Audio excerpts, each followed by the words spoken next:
Now and then the sound of voices raised in approval or derision.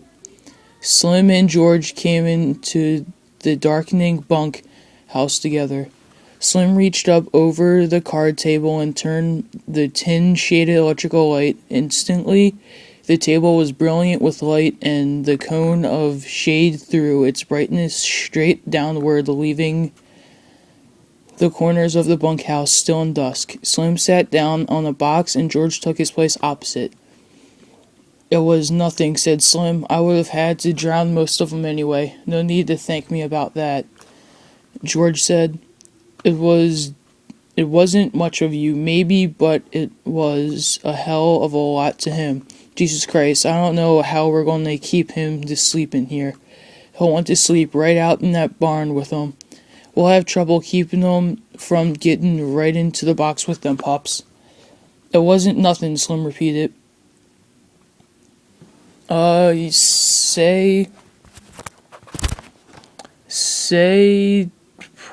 You say you're sure was right about him. Maybe he ain't bright, but I never seen such a worker. He damn near killed his partner bucking barley. There ain't nobody can keep up with him. God almighty, I'd never seen such a strong guy." George spoke proudly. "Just tell Lenny what to do and he'll do it if it don't take no figuring. He can't think of nothing to do himself, but he sure can take orders." There was a clang of horseshoes on iron stake outside and a little cheer of voices. Slim moved back slightly so the light was not on his face. "Funny how you and him string along together." It was Slim's calm invitation to confidence. "What's funny about it?" George demanded, defensively. "Oh, I don't know. Hardly none of the guys ever traveled together. I hardly see two guys travel together. You know how the hands are, they just come in and get their bunks, work for a month, then they quit and go out alone. Never seem to give a damn about nobody. It's just kind of funny, a little cuckoo like him and a smart little guy like you traveling together." "He ain't no cuckoo," said George. "He's dumb as hell, but he ain't crazy. And I ain't so bright neither, or I would be bucking barley for my 50 and found.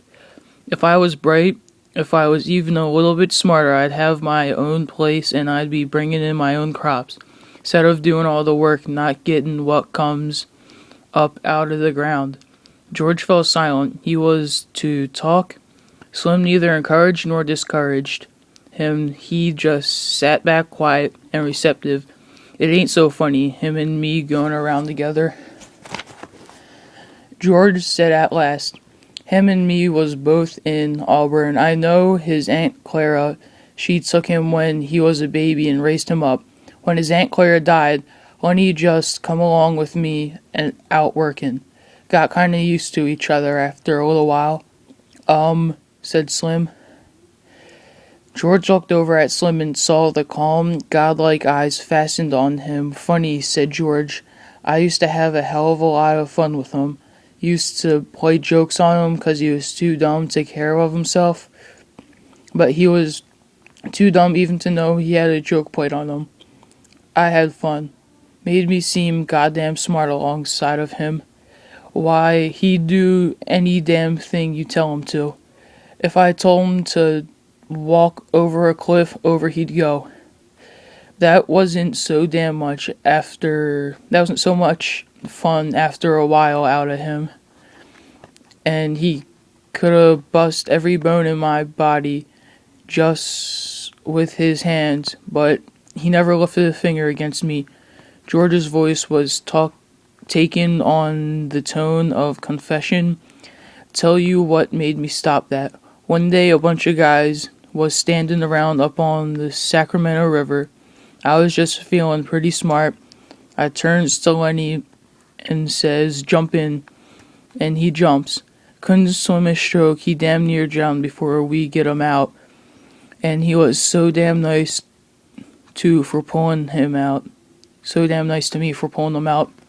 Clean forgot I told him to jump in. Well, I ain't done nothing like that no more. He's a nice fella, said Slim. Guy don't need no sense to be a nice fella. Seems to me sometimes it just works the other way around. Takes real smart guy and he ain't hardly ever a nice fella. George stacked the scattered cards and began to lay out the solitaire hand. Shoes thudded on the ground outside. At the window, the light of the evening still made the windows squares bright. I ain't got no people, George said. I seen the guys that go around on the branches alone. That ain't no good. They don't have no fun. After a long time, they get mean. They get wantin' to fight all the time. Yeah, they get mean, Slim agreed. They get so they don't want to talk to nobody. Course Lenny's goddamn nuisance most of the time, said George. But you get used to going around with a guy you can't get rid of him. He ain't mean, said Slim. I can see Lenny ain't a bit mean. Course he ain't mean. He just gets in trouble a lot of time because he's so goddamn dumb. Like what happened in Weed. He stopped. In the middle of turning over a card, he looked alarmed and peered at Slim. You wouldn't tell anybody? What'd he do in Weed? Slim asked calmly. You wouldn't tell? No. Of course you wouldn't. What'd he do in Weed? Slim asked again. Well, he seen a girl in a red dress. Dumb bastard like he is. He wants to touch everything he likes. Just wants to feel so he can reach down, feel this red dress, and the girl lets out a squawk. Then when he gets all mixed up, he holds on because that's the only thing he can think to do. Well, the girl squawks and squawks. I was just a little bit off and heard all the yelling, so I comes running, and by the time we get there, Lenny's so scared, all he can think to do is just hold on. I socked him over the head with a fence picket to make him let go. He wasn't so scared he could let go of that dress, and he's goddamn strong, you know. Hold up, I'm just going to check how many more pages I have. Man. Holy crap.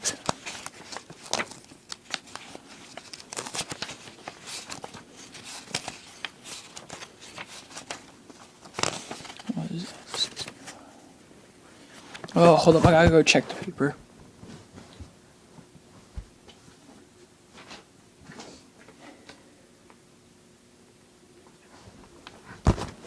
Alright, I might only read half of it today.